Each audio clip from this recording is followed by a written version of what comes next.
ഇന്നത്തെ വീഡിയോയും നമ്മൾ ഉദ്ദേശിച്ച പോലെ കാര്യങ്ങൾ പോകാത്തതിൻ്റെ മറ്റൊരു എക്സാമ്പിളാണ്. കാരണം ഇപ്പം നിലവിൽ ഞാൻ കാസർഗോഡാണ്. അതെന്തുകൊണ്ടെന്നുള്ളതിലേക്ക് പിന്നീടെത്താം. പക്ഷേ കഴിഞ്ഞ വീഡിയോ, ഞാൻ ഇതിന് മുന്നേ ഇട്ട video how I fell in love with Royal Enfield എന്നുള്ളതായിരുന്നു.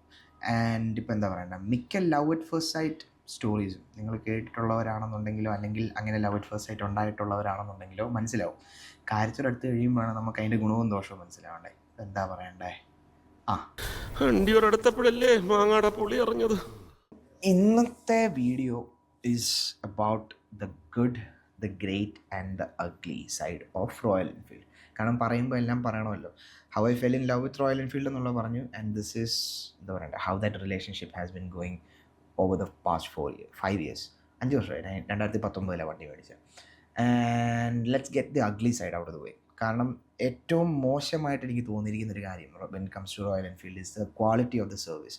പലപ്പോഴും സർവീസ് സെൻ്ററുകളിൽ നമ്മൾ വണ്ടി കൊണ്ട് കൊടുക്കുമ്പം നമുക്കറിയാവുന്ന സർവീസ് സെൻ്ററാണ് ഈ പ്രശ്നം വരികയില്ല. അറിയത്തില്ലാത്തടത്തല്ല. ഇപ്പോൾ നമ്മളിപ്പോൾ എവിടെയെങ്കിലും പോകുന്ന വഴിക്ക് നമുക്ക് എന്തെങ്കിലും ഇഷ്യൂ ഉണ്ടായി, നമ്മളൊരു സർവീസ് സെൻ്ററിൽ കൊണ്ട് കൊടുത്തു, അവരൊരു തട്ടിക്കൂട്ട് പണിയായിട്ട് പലതവണ എനിക്ക് കിട്ടിയിട്ടുണ്ട്. ഫോർ എക്സാമ്പിൾ എന്താ പറയണ്ടേ, എൻ്റെ വണ്ടി ഒരു തവണ സർവീസ് സെൻ്ററിലെ ആൾക്കാർ എൻ്റെ അനുവാദമില്ലാതെ റൈഡിന് എടുത്തുകൊണ്ട് പോയി.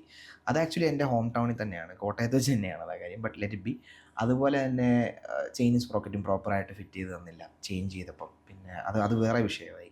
അങ്ങനെ ഒത്തിരി ബാഡ് എക്സ്പീരിയൻസസ് ഈ കഴിഞ്ഞ 5 കൊല്ലത്തിനിടയ്ക്ക് ഉണ്ടായിട്ടുണ്ട്. ബട്ട് അതൊരു ഈസി ഫിക്സ് ആണ്. എഗെയിൻ പറഞ്ഞ പോലെ അറിയാവുന്ന ഷോറൂമിൽ കൊണ്ട് കൊടുത്തു കഴിഞ്ഞാലൊന്നും അങ്ങനെ അത്രയും പ്രശ്നം ഇതുവരെ വന്നിട്ടില്ല, സംഭവിക്കാതിരിക്കട്ടെ. ആൻഡ് എന്താ പറയണ്ടത്, ദാറ്റ്സ് ദി അഗ്ലി സൈഡ്. സർവീസിൻ്റെ ക്വാളിറ്റി പറയുമ്പോൾ നമ്മളെല്ലാം പറയണമല്ലോ. There a good side about that as well. കാരണം availability of service is another thing. കാരണം ഇപ്പം നമ്മളിപ്പം നമ്മുടെ വണ്ടി ഇപ്പം ട്രയംഫോ അല്ലെങ്കിൽ ടി വി എസിൻ്റെ RR310 പോലത്തെ ഒരു വണ്ടിയോ, പോട്ടെ ജാവയാണെന്ന് വെച്ചു, ജാവ പോലത്തെ ഒരു വണ്ടിയാണെന്ന് വെച്ചു, എല്ലായിടത്തും ഒന്നും നമുക്ക് സർവീസ് ചെയ്യാൻ പറ്റില്ല ഈ വണ്ടികൾ. And the quality of service അവിടെയും പലയിടത്തും പ്രശ്നമായിട്ട് ഞാൻ കേട്ടിട്ടുണ്ട്. കാരണം എൻ്റെ ഒരു കസിൻ്റെ ഈ ജാവയുടെ വണ്ടിയുണ്ട് and have seen him struggle with the service. അപ്പോൾ അതുകൊണ്ട് തന്നെ that's A good side about royal Enfield as well. കാരണം ഇന്നിപ്പം വന്ന വഴിക്ക് ഒരു വീട്ടിൽ നിന്ന് 155 കിലോമീറ്റർ കഴിഞ്ഞ്, ഇപ്പം ഞാൻ നിലവിൽ കാസർഗോഡാണെന്ന് പറഞ്ഞല്ലോ, പുന്നയൂരിനടുത്തായിട്ട് വെച്ച് വണ്ടി അങ്ങ് ഓഫായിപ്പോയി. പക്ഷേ മാപ്പ് എടുത്ത് നോക്കിയപ്പം 7.1 കിലോമീറ്റേഴ്സ്, ഞാൻ ഒറ്റയ്ക്കാണ് ഇവിടെ വരെ വന്നത്. സോ 7.1 കിലോമീറ്റേഴ്സിൽ ഒരു റോയൽ എൻഫീൽഡിൻ്റെ ഷോറൂമുണ്ട്. And I was able to fix my bike. അതായിരുന്നു അതിൻ്റെ ഒരു ഹൈലൈറ്റ്. നമ്മളൊരുമാതിരി എവിടെ പോയി കഴിഞ്ഞ് കഴിഞ്ഞാൽ നമുക്കൊന്ന് റോഡ് സൈഡ് അസിസ്റ്റൻസ് ആവാം, അല്ലെങ്കിൽ ഒരു 20 കിലോമീറ്റർ റേഡിയസിൽ ഒരു റോയൽ എൻഫീൽഡിൻ്റെ ഷോറൂം ഉണ്ടാവും. And they are willing to help as well. So that's a good thing. And coming to the great thing, that's the core part of this video, because ഞാനിപ്പം കാസർഗോഡാണെന്ന് പറഞ്ഞല്ലോ, and I'm on my way to Rider Mania. I'll get to that. പക്ഷേ when you're buying a Royal Enfield bike, you're not just buying a bike, you're buying into a community of riders.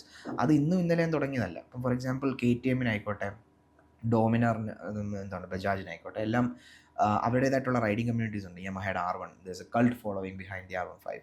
അപ്പോൾ അന്നേരം അങ്ങനത്തെ ആൾക്കാർ, അത് കൂടുതലും younger ജനറേഷനാണ്. പക്ഷേ when it comes to Royal Enfield, നമ്മുടെയൊക്കെ ഒരു വീട്ടുകാരുടെ പ്രായം തൊട്ടുള്ള ആൾക്കാർ ഇതിനകത്തുണ്ട്. It's a generational fandom. അതുകൊണ്ട് തന്നെ നമ്മൾ അങ്ങനത്തെ ഒരു കമ്മ്യൂണിറ്റിയിൽ എൻ്റർ ചെയ്യുമ്പോൾ will get to have a lot of, എന്താ പറയുക, ഒരു വൈഡ് എക്സ്പീരിയൻസ് റേഞ്ചാണ് വരുന്നത്. കാരണം ഞാനിത് പറയാൻ സംഭവം എന്താണെന്ന് വെച്ച് കഴിഞ്ഞാൽ, എൻ്റെ റൈഡിങ് ഗ്രൂപ്പിൽ ഏറ്റവും പ്രായമുള്ള ആൾക്ക് ഓൾമോസ്റ്റ് 60-70 വയസ്സ്, 62 വയസ്സും കണ്ടുണ്ട് പുള്ളിക്ക്. കറക്റ്റ് വയസ്സ് ഞാൻ ചോദിച്ചിട്ടില്ല, but I'm pretty sure he's around 62. And എന്താണ് ഈ വീഡിയോ പുള്ളി കാണുവാണ്, I don't know. But anyhow I'm just saying. കാരണം നമുക്ക് അവിടെ കിട്ടുന്നൊരു എക്സ്പീരിയൻസ് റേഞ്ച് ഭയങ്കരമാണ്. പിന്നെ റൈഡർമേനിയ പോലെ തന്നെയുള്ള പല ഇവൻറ്റുകൾ റോയൽ എൻഫീൽഡ് ഓർഗനൈസ് ചെയ്യാറുണ്ട്. സ്പിറ്റി വാലിയിലുള്ള ആസ്ട്രൽ ഫോട്ടോഗ്രാഫിയുടെ ഒരു ആസ്ട്രൽ റൈഡ് എന്ന് പറഞ്ഞൊരു സംഭവം. ഓൾമോസ്റ്റ് 2 years ബാക്ക് ഞാനത് അറ്റൻഡ് ചെയ്തായിരുന്നു. ഫോട്ടോഗ്രാഫിയും ബൈക്കുകളും ഇഷ്ടമുള്ള ആൾക്കാരെ ഒരുമിച്ചൊരു പ്ലാറ്റ്ഫോമിൽ കൊണ്ടുവന്ന് ആസ്ട്രോ ഫോട്ടോഗ്രാഫി, അതായത് നമ്മുടെ ഈ മിൽക്കി വേ ഗാലക്സിയിലൊക്കെ ഫോട്ടോ എടുക്കുന്ന ഒരു പരിപാടി, നവനീത് ഉണ്ണികൃഷ്ണനൊക്കെ വെച്ച് ചെയ്തൊരു പരിപാടിയായിരുന്നു. It was really good. അപ്പോൾ അന്ന് ആ കമ്മ്യൂണിറ്റിയിൽ ഉണ്ടായിരുന്ന ആൾക്കാർ അറൗണ്ട് 17 to 20 റൈഡേഴ്സ് ഉണ്ടായിരുന്നു. And all of them come from a different background. അതിൽ ഡെൻ്റൽ സർജൻ തൊട്ട് മൈനിങ് ഇൻഡസ്ട്രിയിൽ വർക്ക് ചെയ്യുന്ന ആൾ വരെ ഉണ്ടായിരുന്നു. ഐ മീൻ ലൈക്ക് ഒരു മൈനിങ് ഇൻഡസ്ട്രിയിൽ ഒരു ഓൺട്രപ്രണർ വരെ അവിടെ ഉണ്ടായിരുന്നു. ആൻഡ് അവരുടെയൊക്കെ അടുത്തുനിന്ന് നമുക്ക് കോൺവെർസേഷൻസ് വഴി കിട്ടുന്ന കൈൻഡ് ഓഫ് വിസ്ഡം ഇസ് അത് അൺപാരലൽഡാണ്. അത് നമുക്ക് വേറെടുത്തൊന്നും അത് കിട്ടത്തില്ല. ആൻഡ് അങ്ങനത്തെ ഒരു കമ്മ്യൂണിറ്റി റോയൽ എൻഫീൽഡിൻ്റെ ബാക്കിലുണ്ട്. And that's the great thing about it. And again coming to Rider Mania, എല്ലാ കൊല്ലവും നവംബറിലെ ഒരു ലാസ്റ്റ് വീക്കെൻഡൊക്കെ ആകുമ്പോഴത്തേക്ക് റോയൽ എൻഫീൽഡ് ഓർഗനൈസ് ചെയ്യുന്ന ഒരു കൈൻഡ് ഓഫ് എ ഫെസ്റ്റിവലാണ് റൈഡർമേനിയ. ആൻഡ് ദിസ് ടൈം ഞാനിപ്പം നിലവിൽ കാസർഗോഡ് നിൽക്കുകയാണ്. നാളെ രാവിലെ ഗോവയിലേക്ക് പോകും. ആൻഡ് ഇതിപ്പം 3-ാമത്തെ തവണയാണ് പോകുന്നത്. And why I go to this is because അവിടെ നമുക്ക് കിട്ടുന്ന കൈൻഡ് ഓഫ് എൻ എക്സ്പീരിയൻസ് എന്ന് പറയുന്നത് ഇറ്റ്സ് എ പാർട്ടി മൂഡ്. അത് വേറെ സംഭവം. അവിടെ കോൺസേർട്സ് ഉണ്ടാവും. അതിനോടൊപ്പം തന്നെ പുതിയ ബൈക്കുകളെ പറ്റിയുള്ള പുതിയ ബൈക്കുകളുടെ അൺവീലിംഗ് ഉണ്ടാവും. പിന്നെ അതുപോലെ തന്നെ എക്സ്പേർട്ട് ടോക്സ് ഉണ്ടാവും. Riders from across the country and the globe, പുറത്തുനിന്നുള്ള ആൾക്കാർ വരെ വന്ന് അവിടെ എക്സ്പീരിയൻസ് ഷെയറിംഗ് ഉണ്ട്. പുതിയ ബൈക്കുകളുടെ ടെസ്റ്റ് ബെഡുകളുണ്ട്. കഴിഞ്ഞ വർഷം ഹിമാലയൻ ഇലക്ട്രിക് ഹിമാലയൻ്റെ ടെസ്റ്റ് ബെഡ് ഉണ്ടായിരുന്നു. CS സന്തോഷ് ആ വണ്ടി ഓടിക്കുന്നതിൻ്റെ ഞാൻ ഫോട്ടോ എടുത്തത് ഇവിടെ കൊടുക്കാം.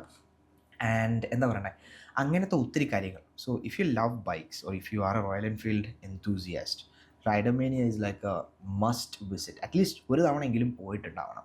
കാരണം അവിടെ കിട്ടുന്നൊരു വൈബേ വേറെയാണ്. 3 ദിവസത്തെ പരിപാടിയാണ്. 3 ദിവസവും എൻഡിൽ എന്തെങ്കിലും കോൺസേർട്ടൊക്കെ ഉണ്ടാവും, ബൈക്കുകളുടെ അൺവീലിംഗ് ഉണ്ടാവും. ഞാൻ ഓൾറെഡി പറഞ്ഞല്ലോ, കഴിഞ്ഞ വർഷം ഹിമാലയൻ 450 ഷോർട്ട് ഗണ്ണുമായിരുന്നു റിവീൽ ചെയ്തത്. ഈ വർഷം നമുക്ക് ഓൾറെഡി അറിയാം ഒരെണ്ണം ബെയർ 650 ആണ്. ഒന്നുകൂടെ കാണുമെന്ന് വിചാരിക്കുന്നു. വേണമെന്ന് ഗൊറില്ല ഓൾറെഡി ഫ്രണ്ടിൽ വന്നതുകൊണ്ട് അത് അത്ര വലിയ സംഭവമൊന്നും ആയിരിക്കുകയില്ല. സോ അത് കഴിഞ്ഞിട്ടുള്ള വേറെ എന്തെങ്കിലും I'm expecting for a surprise. ഇല്ലെങ്കിൽ ഇല്ല, അത്രേ ഉള്ളൂ. ബട്ട് എന്താ പറയണ്ടേ, so that's the reason for this video. And tomorrow I will be travelling to Rider Mania. ഈ വീഡിയോ ഇങ്ങനെ ചെയ്യാനല്ലായിരുന്നു പ്ലാൻ. പക്ഷേ ബൈക്ക് ബ്രേക്ക് ഡൗൺ ആയി, കംപ്ലീറ്റ് ഷെഡ്യൂൾ മാറിപ്പോയി. ഇവിടെ വന്നപ്പോഴത്തേക്ക് ടയേർഡായി. മൊത്തം NH66 വളരെ മോശം. അപ്പോൾ അന്നേരം പണി നടക്കുന്നതുകൊണ്ടൊക്കെ ഭയങ്കര ടയേർഡായിട്ടാണ് വന്നത്. So I am just shooting this video. ഉദ്ദേശിച്ച പോലെ ഒന്നും അല്ല കാര്യങ്ങൾ നടക്കുന്നത്. ബട്ട് എന്തുകൊണ്ട് ചെയ്യുക എന്നുള്ളതേ ഉള്ളൂ. So that's the video for today and see you at റൈഡർമേനിയ.